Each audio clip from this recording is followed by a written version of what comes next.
تو جب نبی صلی اللہ علیہ وسلم نے فرمایا نا کہ تم موت کے بعد دوبارہ زندگی ملے گی، تمہیں اللہ کے سامنے حساب و کتاب دینا ہے، تو وہی مشہور سوال تھا سأل سائل بعذاب واقع.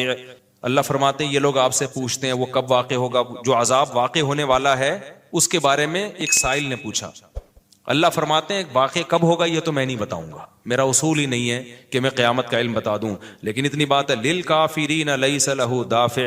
جو بھی اللہ کا منکر ہے، اللہ کو نہیں مانتا، اللہ کے حکام کو فالو نہیں کرتا، جب وہ عذاب آئے گا تو دنیا کی کوئی طاقت اس عذاب سے ان کو بچا نہیں سکے گی.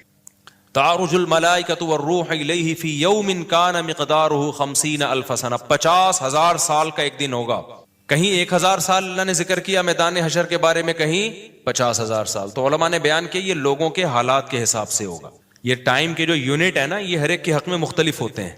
دیکھو جب ہم پیدا ہوئے تو ہم کائنات کو بننے کے اربوں سال کے بعد پیدا ہوئے ہوں گے نا، تو کیا ہمیں انتظار کرنا پڑا؟ بولو نا کیا ہو گیا؟ اگر ہمیں اللہ انتظار کرواتا ابھی تم عالم ارواح میں ہو 1 ارب سال کے بعد تمہارا نمبر آئے گا، تو میں تو بوریت سے مر چکا ہوتا. کیا خیال ہے بھائی؟ جہاں فلائٹ 1 گھنٹہ لیٹ ہو جائے انتظار میں آدمی ٹینشن میں چلا جاتا ہے.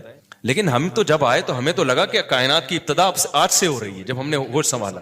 کیونکہ ہمارے وہ یونٹ جو تھے نا، جو وقت کی اکائیاں ہیں، وہ ہمارے حق میں اسٹارٹ ہی نہیں ہوئی تھی.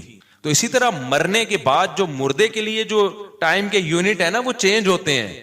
ورنہ جو مردہ بیچارہ 20,000 سال پہلے دفن ہوا ہے وہ تو قبر میں کوئی عذاب نہ بھی ہو رہا، وہ تو پڑے پڑے ہی بور ہو گیا ہوگا کہ اللہ قیامت لے آ، میں تو ٹینشن میں آ گیا ہوں، 20,000 سال ہو گئے مجھے. تو اس کو تو ایسا نہیں لگے گا کہ 20,000 سال ہو گئے. وہ جب دوبارہ اس کو اللہ تعالیٰ اٹھائیں گے تو نیک لوگوں کو تو لگے گا ابھی ہم سوئے تھے اور ابھی ہمیں کسی نے آ کے اٹھا دیا. جیسے گہری نیند میں جب انسان سوتا ہے کئی گھنٹے بعض دفعہ سوتا ہے، کوئی آ کے اٹھائے تو اس کو لگے گا یار ابھی تو میں سویا تھا، ابھی آپ نے اٹھا دیا ہمیں. تو سوتے ہوئے آدمی کے ٹائم کے یونٹ الگ ہوتے ہیں، مرنے کے بعد کے ٹائم کے یونٹ الگ ہوتے ہیں، عالم ارواح کے الگ تھے. اور بعض تو یہ بھی میں نے سنا ہے کہ دوسرے سیارے پہ آپ چلے جائیں نا زمین کے علاوہ تو وہاں بھی ٹائم کے یونٹ چینج ہو جائیں گے.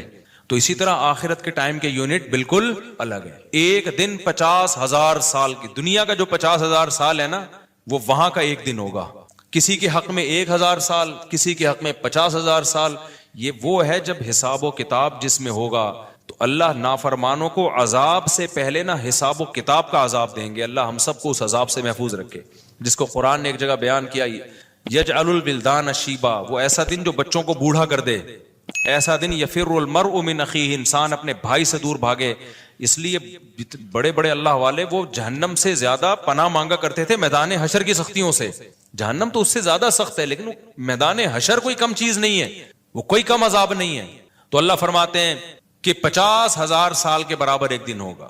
فاصبر صبرا جمیلا انہم یرونہ بعیدا. جب مشرک بار بار کہتے بھائی چھوڑو ابھی لے آؤ نا ابھی لے آؤ، تو نبی صلی اللہ علیہ وسلم کو پریشانی ہوتی کہ بھئی اللہ وقت بتاتا کیوں نہیں ہے، بتا دے تاکہ میری جان چھوڑیں یہ لوگ.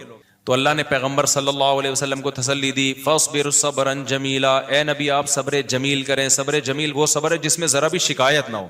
انہم یرونہ بعیدا، اے نبی یہ لوگ سمجھتے ہیں اس کے آنے میں بہت ٹائم ہے، لاکھوں کروڑوں سال ہیں. ونراہ قریبا، جبکہ ہم دیکھ رہے ہیں بس آنے والی ہے. کیوں؟ جب آپ مر گئے نا، ابھی دیکھو ہو سکتا ہے 1,000 سال باقی ہوں قیامت آنے میں، ہو سکتا ہے 20,000 سال باقی ہوں، لیکن ہمارے مرنے کے بعد ہمیں نہیں لگے گا 20,000 سال. ہمیں تو ایسا لگے گا ابھی ہم مرے تھے اور اتنی جلدی اللہ نے قیامت قائم کر لی. تو ہمیں تو اپنی موت کے حساب سے چلنا ہے بھائی. ہمیں کیا پتا کہ ہمیں کیا کرنا ہے اس سے کہ 50,000 سال بعد قیامت آئے یا 1 کروڑ سال بعد آئے. جب ہم مر گئے تو ہماری قیامت واقع ہو گئی ہے، ٹائم کے یونٹ ہمارے حق میں چینج ہو جائیں گے. تو اس لیے اللہ کہتے ہیں انہم یرونہ بعیدا، اے نبی یہ سمجھتے ہیں بہت بعد میں آئے گی قیامت. ونراہ قریبا، ہم تو دیکھ رہے ہیں کب ہے، بالکل قریب ہے، وہ زیادہ ٹائم نہیں ہے. یوم تکون السماء کالمہل، اللہ فرماتے ہیں جس دن آسمان تیل کی تلچھٹ کی طرح ہو جائے گا، ایسے پگھل جائے گا آسمان. اتنی بڑی تباہی آنے والی ہے اس کائنات پہ جس پہ ہم فخر کر رہے ہیں، اس یہاں کے شاپنگ سینٹروں پہ فخر کر رہے ہیں. میں بھی ایک پروگرام میں گیا نا اسلام آباد میں بڑا زبردست پروگرام تھا, بڑے بڑے تاجر آئے ہوئے تھے, تھوڑا سا موٹیویٹ کرنا تھا لوگوں کو تاکہ پیسہ کمائیں. تو یہ تو اچھی بات ہے, اسلام تو آپ کو بزنس کا پیسہ کمانے کا حکم دیتا ہے تاکہ ہم بھکاری پن سے نکلیں. بھکاری پن کو تو پسند نہیں کیا گیا نا, ایک شخص بھیک مانگتا ہے, نبی نے اس کو پسند نہیں کیا, تو پوری قوم پورا کنٹری بھکاری بن کے IMF کے سامنے کشکول لے کے کھڑا ہوا ہو تو ہمارے نبی اس کو پسند کریں گے کہ کوئی مسلمان قوم ہو اور قومی سطح پہ بھکاری بن چکی ہو؟ تو یہ علماء کی ذمہ داری ہے لوگوں کو پیسہ کمانے کی ترغیب دیں, بزنس کی طرف لے کر آئیں, یہ مذہبی ذمہ داری ہے. تو میرا اس میں کوئی کمیشن نہیں تھا, میں گیا, میں نے تقریر کی, لیکن ایک چیز کا مجھے اندازہ ہوا کہ یار ایک چیز یہاں پیدا ہو رہی ہے, پیسہ کمانے کے ساتھ پیسے کی محبت بھی آ رہی ہے. تو مجھے خیال ہوا میں اپنی اسپیچ میں ایک بات کہوں کہ آپ یہاں آئے ہیں, سارے ارب پتی کروڑ پتی تاجر ہیں, سب اپنے اپنے تجربے شیئر کر رہے ہیں کہ میں یہ کرتا تھا, آج میں نے اتنے روپے کما لیے, میں یہ کرتا, تاکہ لوگوں کو موٹیویشن ملے. اچھی بات ہے, بہت اچھا پروگرام تھا. تو مجھے خیال ہوا کہ ایک بات میں کہوں کہ ضرور, لیکن ایک چکر نا ہفتے میں ایک دفعہ قبرستان کا ضرور لگایا کرو تاکہ نیتیں ٹھیک ہو جائیں پیسہ کمانے سے. ایسا نہ ہو یہ پیسہ قارون بنا دے آپ کو. تو ایک دفعہ ایسا کیا کرو, جیسے یہ پروگرام ہو رہا ہے بڑا زبردست, لوگ آ رہے ہیں, ایوارڈ مل رہے ہیں, اور تو یہاں سے نکل کے, لیکن میں نے کہا نہیں, میں نے کہا یہ ان کے مینٹل لیول سے نا اوپر کی چیز, ہر چیز ہر جگہ کہنے کی نہیں ہوتی. یہ کہیں گے مفتی صاحب رنگ میں بھنگ ڈال کے چلے گئے. اچھا والا ہم دیکھ رہے تھے اتنے کروڑ پتی لوگوں کو سن کے ہمیں بھی خواب آ رہے تھے, کل ہمارے پاس لینڈ کروزر ہوگی, 4 شادیاں ہوں گی, اب پیسہ ہوگا زبردست, یہاں جائیں گے وہاں جائیں گے. یہ مولوی نے آ کے یہاں بھی کیا کر دیا, قبرستان کی باتیں شروع کر دی.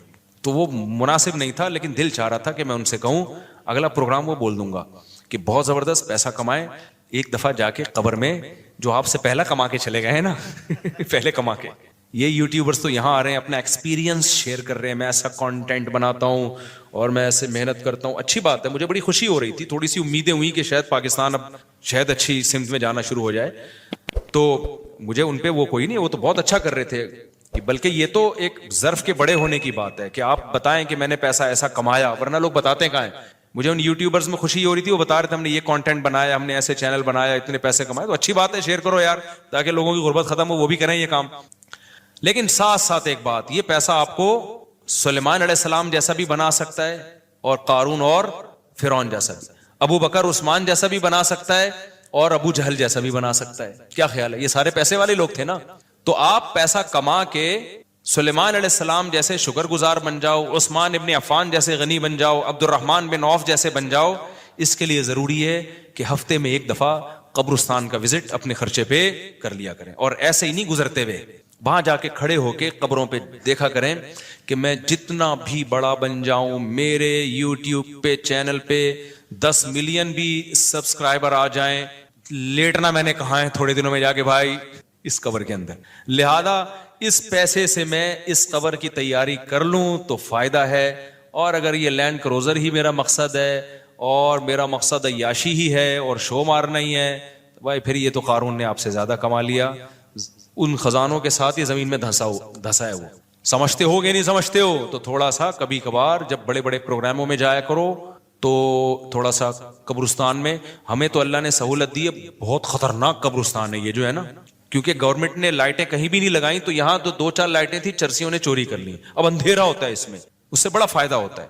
اور جن بھوت بھی لوگوں کو نظر ہوتے نہیں ہیں جن یہاں پر, لیکن لوگوں کو نظر آ رہے ہوتے ہیں, ڈرے ہوئے جا رہے ہوتے ہیں نا. سرکٹا ایک دن نظر آیا کسی کو, بعد میں پتا چلا وہ کمبخت, وہ نہیں سویٹر نا یہاں تک اس نے کیا ہوا تھا, سر ہی نہیں تھا اس کا, سویٹر یوں کر کے نا قبرستان پہ بیٹھا رہتا تھا, لوگ بھاگ جاتے تھے, بس سرکٹا آیا ہوا یہاں پہ, ٹھیک ہے نا.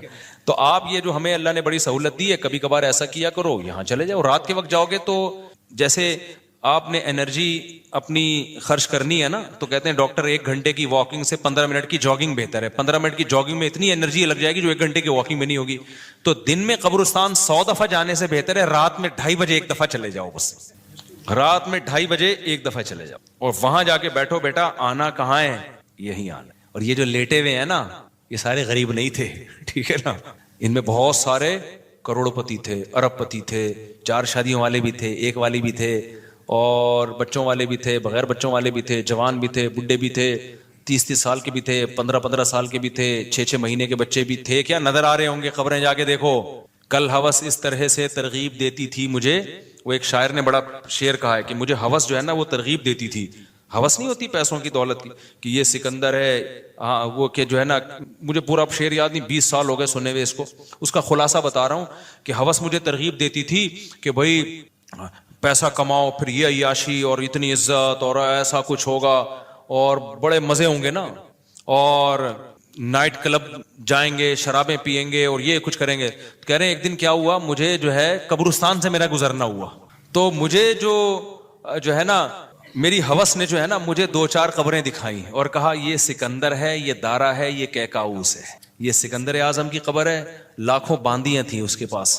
آپ تو 2-4 گرل فرینڈ پہ فخر کر رہے ہو، گرل فرینڈ نہیں لاکھوں باندیاں. گرل فرینڈ آپ کے تابع نہیں ہوتی، باندی تو جیسے آپ بولو گے بھائی جو کام آپ اس کے ذمہ لگاؤ گے وہ بھاگ نہیں سکتی، نوکر ہے آپ کی.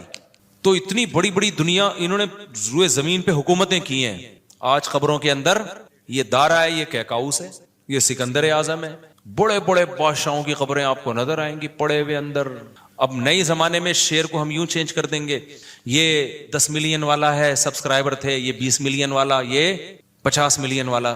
ایک ایک کلپ بعض ایسے مشہور ہو جاتے ہیں، کھجا بھی رہے ہوں گے نا، بس یہ اپنی کھجانے کی ویڈیو ڈال دیں یوٹیوب پہ، لاکھوں روپے کما لیتے ہیں بیٹھے بیٹھے.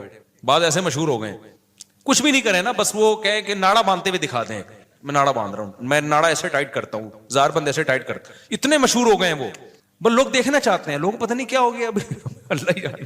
وقار زکا نے کل ایک بڑی اچھی ویڈیو وائرل کی ہے یوٹیوبرز کے بارے میں، کہ اب میں وہ یوٹیوبرز کی وہ ویڈیو پہ جو اس نے کمنٹس کیا وہ تو نہیں بتاؤں گا کیونکہ اس پہ وہ اس کا نام لینا کسی کا ٹھیک نہیں ہے. اس نے کہا یار یہ عجیب ولاگر عجیب ٹائپ کے آ رہے ہیں، کچھ بھی کر لو، کچھ بھی کر لو، ملین ایک ایک دن میں 1-1 ملین ان کے ویوز ہو جاتے ہیں.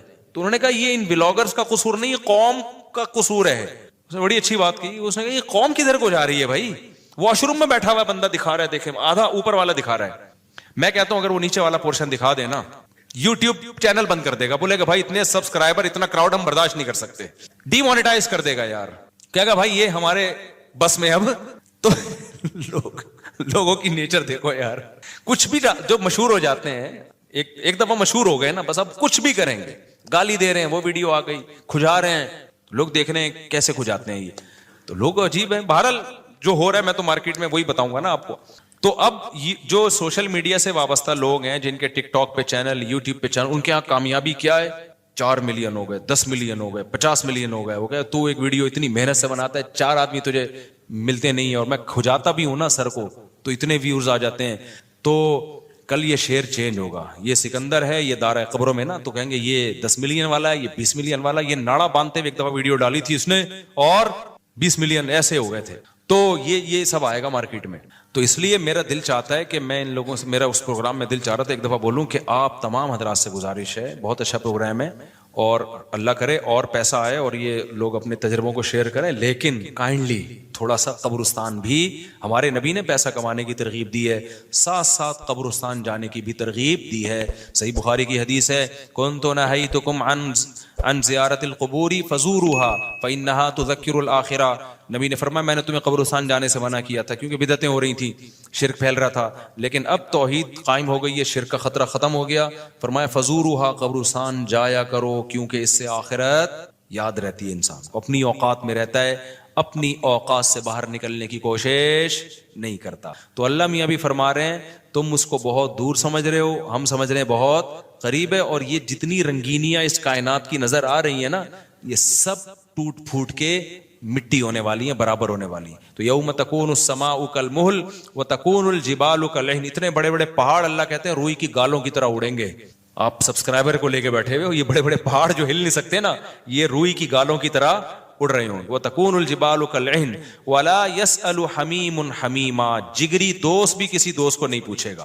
تو اگلے ہفتے انشاءاللہ یہاں سے میں آگے سے شروع کروں گا تاکہ یہ صورت ہماری ختم بھی ہو. اللہ تعالی ہمیں موت سے پہلے نا تیاری کی توفیق عطا فرما دے. دنیا کماؤ ضرور بھائی، اتنا فری نہ کراؤ جتنا ہم دنیا کو فری کرا رہے ہیں، اتنا کراؤ جتنا یہاں پر رہنا ہے. اللہ تعالیٰ سمجھنے کی عمل کی توفیق عطا فرمائے.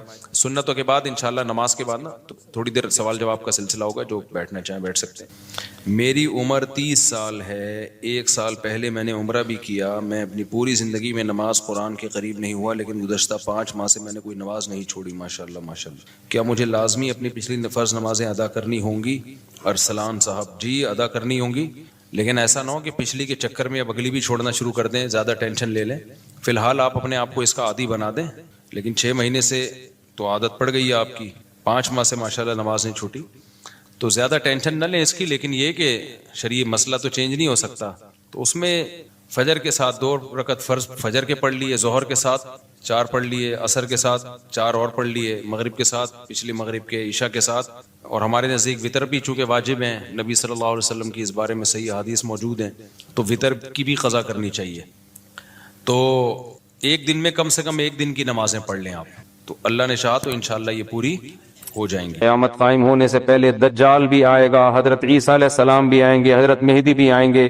سورج ایک دفعہ مغرب سے نکلے گا، یاجوج ماجوج ظاہر ہوں گے. کچھ قیامت کی علامتیں تو ظاہر ہو چکی ہیں. حدیث میں آتا ہے عرض حجاز سے ایک آگ نکلے گی جو اونٹوں کی گردنوں کو روشن کر دے گی. یہ 7ویں صدی ہجری میں یہ آگ نکل چکی ہے، تقریباً محدثین کا اتفاق ہے. 700 سال پہلے 7ویں صدی ہجری میں آگ نکلی تھی بہت بڑے پیمانے پر عرض حجاز میں. تو وہ تو ایک نشانی ہو چکی ہے. تو کچھ نشانیاں ہو چکی ہیں، زیادہ تر نشانیاں کیا ہیں باقی. ایک نشانی یہ تھی، حدیث میں آتا ہے کہ یہ جو عرب لوگ ہیں نا، جو اونٹوں کے چرواہے، بکریاں چرانے والے غریب غربا، یتطاولون فی البنیان، ایک دوسرے سے بڑھ چڑھ کے بلڈنگیں بنائیں گے. تو عرب میں جو اونٹ چرانے والے، جو ان میں جو کرپٹ لوگ ہوتے تھے، وہ تو حاجیوں کو لوٹ کے گزارا کرتے تھے. پاؤں میں چپل نہیں ہوتی تھی، حفاتن عراتن عالتن، حدیث میں آتے ہیں ننگے پاؤں ننگے سر لوگ، ننگے بدن لوگ. ایسا نوٹ چھاپیں گے، ایسا پیسہ آئے گا کہ بلڈنگوں پر بلڈنگ. تو یہ تو دبئی میں، آپ شارجہ میں دیکھ لو، سعودی عرب بھی بنا رہا ہے، ایک بڑا شہر آباد کر رہا ہے. اور برج خلیفہ اتنی بڑی بلڈنگ بنا دی کہ اس کو آدمی دیکھتا ہے تو ٹوپی سر سے گر جاتی ہے اس کی. تو یہ بھی قیامت کی علامت تھی جو پوری ہو چکی ہے. تو کچھ علامتیں تو پوری ہو چکی ہیں، لیکن بڑی بڑی بہت ساری علامتیں باقی ہیں. تو جن میں ایک بڑی علامت ہے، سب سے بڑی علامت دجال کا ظہور ہے، حضرت عیسیٰ کا آنا ہے، امام مہدی کا آنا ہے، یاجوج ماجوج کا نکلنا ہے، سورج کا مغرب سے نکلنا ہے. بات آ گئی ہے. تو ایک دلچسپ بات کیا ہے، آپ نے قیامت کی پہلی علامت بتائی کہ باندی اپنے آقا کو جنے گی. یعنی لونڈی اور غلام سے جو بچہ پیدا ہوگا وہ ماں کا بیٹا کم اور ماں کا باپ بولو زیادہ، ماں کا مولا اور ماں کا آقا زیادہ ہوگا. غلام کی مثال نہیں دی کیونکہ غلام مرد ہوتا ہے نا، اس پہ تصرف تھوڑا سا پھر بھی کم ہوتا ہے. یعنی وہ آپ کی ملکیت میں ہوتا ہے لیکن اس پہ کنٹرول کم ہوتا ہے کیونکہ آدمی ہے. جب عورت آپ کی ملکیت میں ہوتی ہے، لونڈی اس پہ، وہ تو کمزور ہے نا، اس پہ کیا ہوتا ہے آپ کا تصرف زیادہ. تو جو مکمل غلام اور باندی تھی وہ جب جنے گی جس نسل کو، تو ہونا تو یہ چاہیے تھا کہ جس نے جنا ہے اس کا مقام اونچا، لیکن جس کو جنے گی نا وہی اس پہ کیا کرے گا. یعنی ماں کا تو ایسا حق ہے نا، ماں کو تو ساری دنیا جانتی ہے نا کہ ماں نے کیسے گود میں پالا، کیسے جنا، اور لوگ ماں کے تانے دیتے ہیں نا. حضرت موسیٰ علیہ الصلوۃ والسلام نے جب حضرت ہارون کی داڑھی پکڑ کے کھینچی ہے نا، جب حضرت موسیٰ علیہ السلام کوہ طور پہ گئے تورات لینے، پیچھے بنی اسرائیل نے بچڑے کی عبادت شروع کر دی. ہارون علیہ السلام کو نگران بنا کے گئے تھے کہ ذرا ان کی حفاظت کرنا، بڑے نالائق لوگ ہیں، دائیں بائیں نہ ہو جائے. تو جب واپس آئے تو دیکھا کہ وہ کیا کر رہے ہیں، بچڑے کی عبادت. تو حضرت موسیٰ کو سب سے پہلے غصہ کس پر آیا؟ حضرت ہارون پر. اپنے بھائی کی داڑھی پکڑ کے کھینچی کہ ما منعک اذ رأیتہم ضلوا، یہ گمراہ ہو رہے تھے، آپ نے روکا کیوں نہیں؟ تو حضرت ہارون نے کیا کہا؟ باپ کا واسطہ نہیں دیا بلکہ ماں کا. لا یبن ام، اے میری اماں کے بیٹے، اے میری ماں کے بیٹے، کیونکہ یہ رشتہ فوراً سمجھ میں آتا ہے. ماں کا واسطہ کیونکہ محبت کی علامت ہے نا. ابا تو ابا جو ہے نا وہ تربیت کے لیے اللہ نے بنائے، وہ محبت واپس زیادہ ابا سے امیدیں نہیں لگایا کریں. ابا کی ایک الگ ویلیو ہے، وہ محبت بہت زیادہ کرتے ہیں ابا، لیکن وہ جتلاتے نہیں ہیں. وہ کہہ رہے ہیں تمیز سے زیادہ لاڈ پیار دکھاؤ گے نا ابا، یہ ہوگا تمیز سے بیٹھ وہاں جا کے آرام سے، ٹھیک ہے نا. جو بات ہے ادب تمیز، ماؤں کو زیادہ ادب تمیز نہیں، ماؤں کو لاڈ چاہیے ہوتے ہیں. تو اس لیے ابا محبت تو بہت کرتے لیکن وہ آسانی سے سمجھ میں نہیں آتی کیونکہ تعظیم اس پہ غالب ہوتی ہے. اماں کی محبت 2 منٹ میں سمجھ میں آ جاتی ہے. تو جب بھی واسطہ دیا جاتا ہے کس کا؟ اماں کا. تو حضرت ہارون بھی واسطہ کس کا دے رہے ہیں کہ بھائی ایک ہی ماں کے ہم دونوں اولاد ہیں، آپ اتنی سختی تو نہ کریں نا، ماں کا واسطہ دے رہا ہوں آپ کو، یبنا اماں، اے میری اماں کے بیٹے.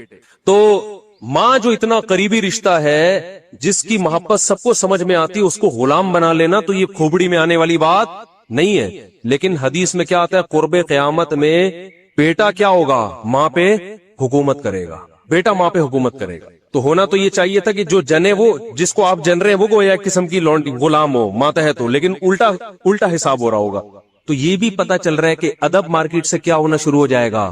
شارٹ. مطلب حدیث کا یہی ہے کہ چھوٹے جو ہے نا وہ بڑوں کی جگہ ہو جائیں گے اور بڑے.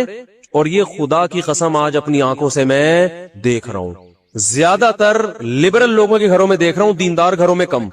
باپ اور ماں اپنے بچوں کو اسکولوں میں 15-20 ہزار روپے فیسیں دے کر بدتمیز بنا رہے ہیں باقاعدہ پیسوں کے ذریعے. یعنی اسکولوں میں پڑھا رہے, ماڈرن اسکول ہیں اور بہت ہی ماڈرن قسم کے اسکول جن میں مذہب نہیں ہے. بچہ انگلش میں بہت اچھی بول لیتا ہے اور ٹھیک ٹھاک فیسیں دے کے کیا کر رہے ہیں؟ اپنی نافرمانی پیسے دے کے سکھا رہے ہیں. آج بھی میرے پاس ایک کیس آیا, کسی کو نہیں پتا چلے گا کس کی بات ہو رہی ہے. ایک صاحب نے کہا میں نے اپنی بچی کو ایڈمیشن کروایا, میں 20 ہزار روپے فیسیں دے رہا ہوں اور وہ چرس پی رہی ہے, وہ پتہ نہیں کتنے لڑکوں سے دوستیاں لگا رہی ہے. تعلیم کو فوکس کرنے کے چکر میں تہذیب کا بیڑا غرق کر, یعنی گویا کہ پیسے دے کے باقاعدہ کیا کیا جا رہا ہے, اپنے بچوں کو خراب کیا جا رہا ہے. تو جنا بھی خود, احسان بھی خود کیا, اور نکلا کیا رزلٹ؟ وہی آپ پہ کیا کر رہا ہے حکومت, وہ آپ کی ایک بات ماننے کے لیے تیار نہیں ہے. تو یہ وہ دور ہے جس سے ہم گزر رہے ہیں. تو اس میں بھی ادب کی تلقین کی گئی ہے. جب کچھ اس طرح کے لوگ آتے ہیں نا میرے پاس کہ باپ بیٹا بیٹھا ہوا ہوتا ہے اور باپ اپنے بیٹے کی شکایتیں کر رہا ہوتا ہے بڑے دھیمے لہجے میں کہ بچے کو غصہ نہ آ جائے, اور بیٹا جواب دے رہا ہوتا ہے بڑی اونچی آواز میں. یہ میں نے بہت دیکھ لیا ہے, بہت دیکھ لیا اپنی زندگی میں. اس سے مجھے فوراً وہ حدیث یاد آتی ہے کہ اس کو باپ ہونا چاہیے اور اس کو بیٹا. باپ کو یہ ڈر لگتا ہے کہ یار اب میری اولاد ہے, یار میں کوئی اونچی آواز سے وہ سخت ایک دم میٹر نہ گھوم جائے. دیکھو یہ اولاد کے نالائق ہونے کی علامت ہے کہ آپ نے اپنے باپ کو یہ اتھارٹی نہیں دی ہے کہ وہ آپ کو ڈانٹ سکے. اگر آپ کا باپ آپ کو ڈانٹتے ہوئے گھبراتا ہے نا, خدا کی قسم یہ باپ کے خراب ہونے کی دلیل نہیں ہے, یہ اولاد کے خراب ہونے کی دلیل ہے. یہ اولاد کے خراب, وہ ڈر لگتا ہے اس کو کہ یار کچھ بول دوں تو ایسا نہ ہو ناراض ہو جائے.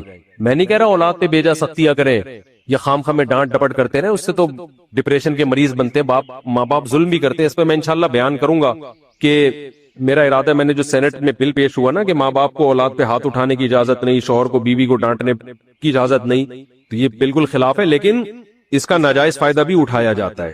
تو ماں باپ کو بلا وجہ اولاد پہ ہاتھ اٹھانا شرعن جائز. آج ایک صاحب بحث کرنے لگے کہ مجھے اجازت دی ہے شریعت نے کہ میں اپنے بچے کو تھپڑ مار سکتا ہوں. میں نے کہا آپ کو اجازت شریعت نے نہیں دی ہے کہ بلا وجہ آپ اپنے بچے پہ ہاتھ اٹھائیں, اور خاص طور پہ نابالغ پہ. نابالغ کے حقوق اسلام میں بہت زیادہ ہیں. ماں کو اجازت نہیں اپنا غصہ کسی اور پر ہے نکال کس پہ رہی ہے. میں نے ماؤں کو دیکھا ہے طبیعت خراب ہے, جھنجلا رہی ہے, بچے کو پکڑ کے طبیعت سے کوٹ دیا اس کو بیچارہ. بعض بچے ماں کی چنگیز خان جیسی مائیں ہوتی ہیں, وہ بچے ٹھٹر کے ان کی جو گروتھ ہے نا وہی رک جاتی ہے ان کی. اتنا سختی کا ماحول انہوں نے گھر میں دیکھا ہوتا ہے. تو یہ نہ باپ کے لیے جائز ہے اور نہ ماں کے لیے. تو اس میں علماء کے واقعات بھی سناؤں گا کہ اپنی اولاد کو مارنے سے پہلے کیا ان کے اصول تھے کہ ہم زیادتی نہ کر بیٹھے. خلق من الماء بشرا, اللہ کہتے تمہیں اللہ کی قدرت سمجھ میں نہیں آتی. ایک غلیظ پانی سے انسان کو بنایا میں نے, اس پانی کو دیکھو, اور بنا کے کیا فجعلہ نسبا وصہرا, اس کو 2 خاندان دے دیے, ددیال نلیال, اور بلوغت کے بعد ایک خاندان دے دیا سسرال. اتنی بڑی عزت دے دی اس کو, خاندانوں میں پیدا کیا. اس کی خوشی پہ ددیال نلیال بھی خوش ہوتا ہے, سسرال بھی خوش ہوتا ہے. اس کے رونے پہ ددیال نلیال بھی روتا ہے اور سسرال بھی روتا ہے.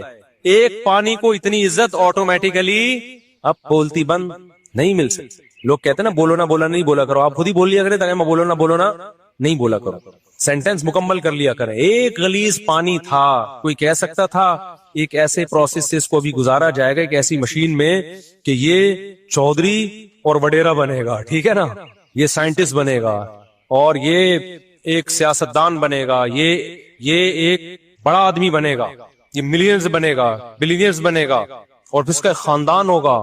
اس کو تنگ کرو گے, اس کا باپ بھی آئے گا, ماں بھی آئے گی لڑنے کے لیے, پورا پیچھے خاندان ہوگا, اس کے رونے پہ خاندان روئے گا. پھر اس کا ایک, اللہ نے تو 1 سسرال کا ذکر کیا, میں نے اس آیت کی قدر کرتے ہوئے میں نے کہا جب سسرال اتنی بڑی نعمت ہے تو 4 ہونے چاہیے.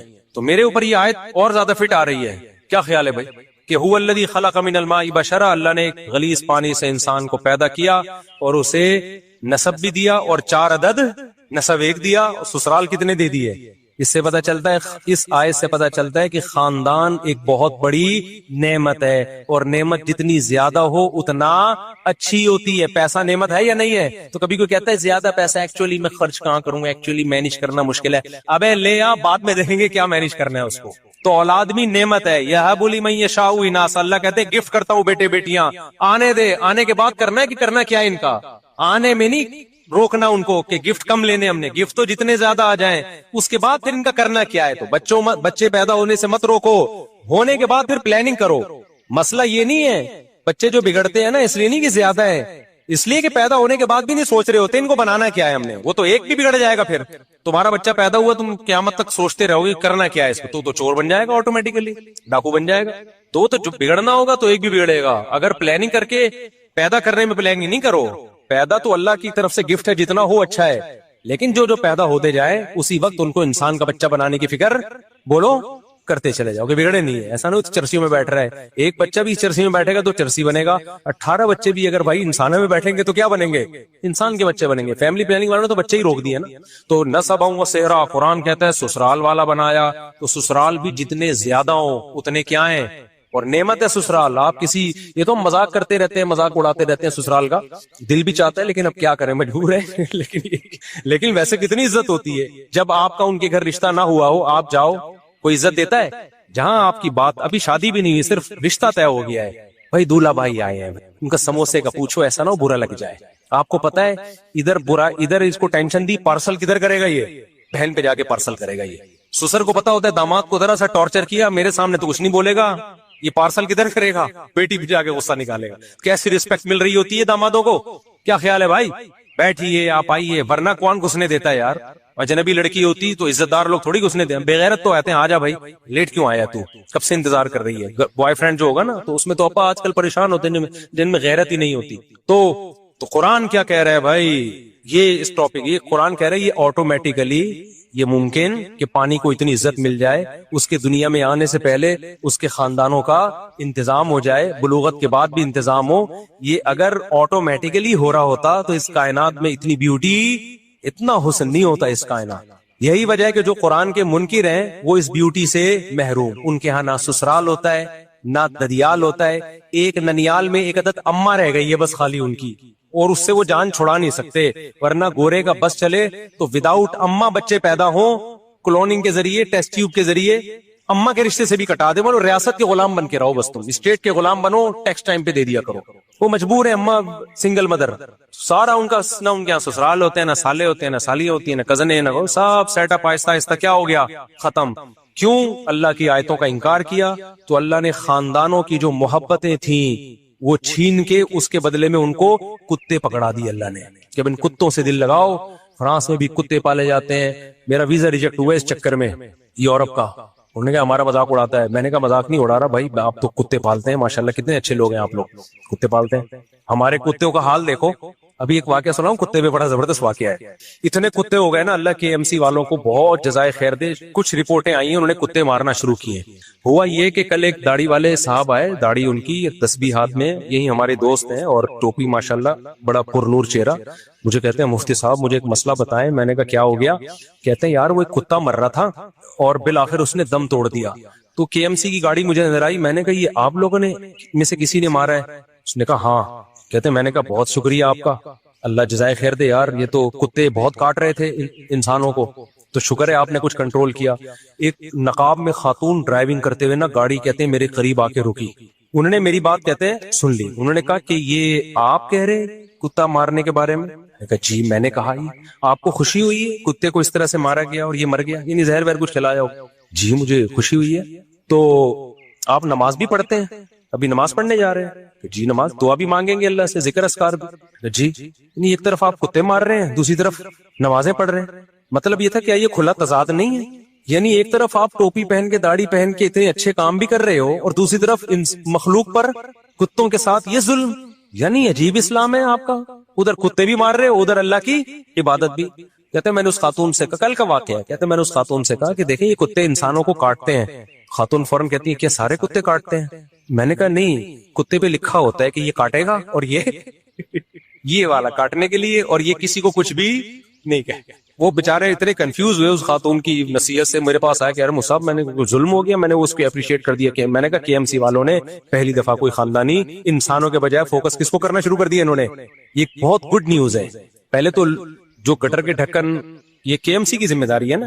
گٹر کے ڈھکن میں کتنے مرد ہلاک ہو گئے ہیں وداؤٹ ڈھکن کے لوگ, تو یہ سب KMC کے کھاتے میں جا رہے ہیں نا.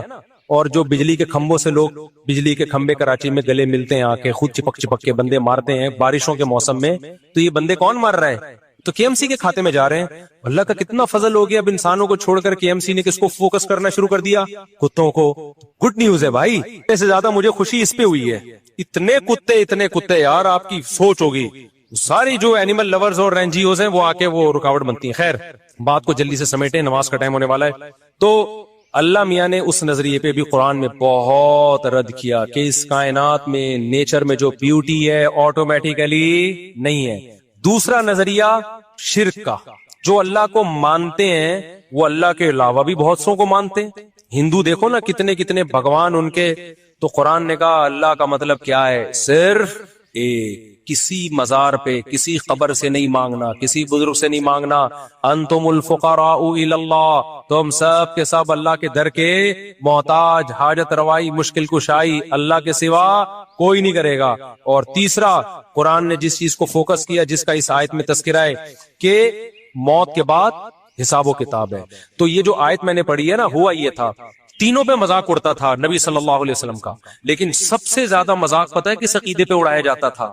خدا کے انکار یا خدا کی توحید پہ نہیں. سب سے زیادہ نبی کا مذاق اڑایا جاتا اس نظریے پہ کہ ہم مرنے کے بعد دوبارہ زندہ ہوں گے. جب ان کی بات ہوتی نا کہ صرف ایک اللہ ہے, تو وہ طنز کرتے تھے, استہزاء بہت زیادہ نہیں کرتے تھے وہ. جب ان کو کہا جاتا کائنات کو بنانے والا کوئی ہے, نظریاتی اختلاف کرتے تھے اس پہ, استہزاء نہیں کرتے تھے بہت زیادہ. لیکن جب یہ کہا جاتا موت کے بعد زندگی ہے, اس پہ بہت مذاق اڑایا مشرکین نے. سورہ یاسین ہے نا, قرآن کہتا ہے مشرک بوسیدہ ہڈی لے کر آیا قبر کی پرانی, کہنے لگا من یحیی العظام وہی رمیم, بھائی یہ ہڈی سڑ گئی, کیڑے کھا گئے, یہ زندہ ہوگی. ہی ہاتا لما توعدون, دوسرے مقام پر ہے, اے لوگو یہ پیغمبر جو تم سے وعدہ کر رہا ہے نا موت کے بعد زندگی, ہی ہاتا, یہ عقل سے بہت کیا ہے؟ ہی ہاتا ہم کہتے ہیں بھائی بالکل فضول بات ہے, معاذ اللہ, بالکل کھپڑی میں آنے والی نہیں ہے. ہم مر کے سڑے کیوں؟ زندہ کرنا ہوتا باڈی, اللہ سلامت کیوں نہیں رکھتا؟ سڑ گئے, درندے کھا گئے, کھاد بن گئے, نالوں میں بہہ گئے, جلا دیا, اب کیا زندگی ہے؟ اس نظریے پہ جتنا مذاق اڑایا گیا ہے نا اسلام کا اور پیغمبر اسلام صلی اللہ علیہ وسلم کا, اتنا مذاق کسی اور عقیدے پہ بولو نہیں اڑایا گیا. اس لیے قرآن اس کو بہت زیادہ فوکس کرتا ہے.